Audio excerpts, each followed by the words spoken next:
নমস্কার, আজ আমি আপনাদের দেখাবো খুব কম টাইমে চটজলদি চিকেন কষার রেসিপি।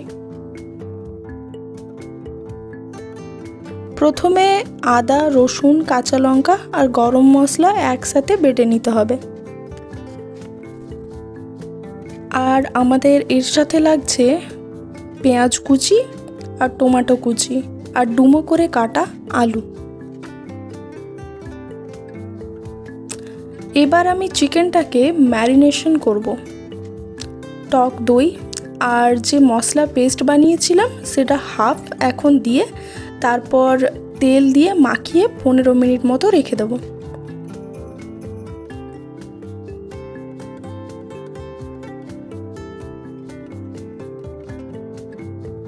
তারপর কড়াইয়ে তেল গরম করব, তেলে একটু চিনি দিয়ে তারপর আলুগুলো দিয়ে ভেজে নেব।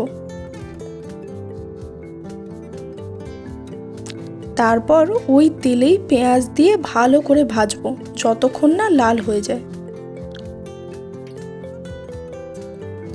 তারপর টমেটোটা দিয়ে নাড়াচাড়া করে মিশিয়ে নেব। নুন দিয়ে দেব টমেটোটা গলানোর জন্য।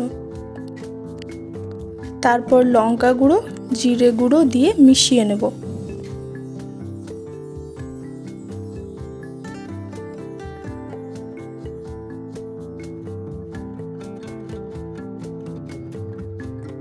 এরপর বাটা মশলাটা দিয়ে দেব।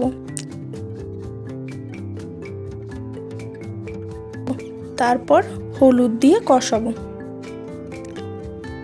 এরপর চিকেন দিয়ে ভেজে রাখা আলু দিয়ে ভালো করে কষাতে হবে 10 মিনিট মতো।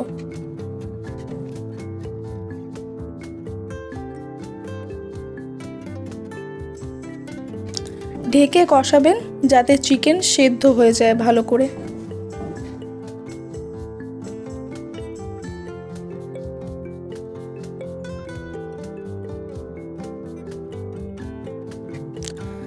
চিকেন কষা পুরোপুরি তৈরি।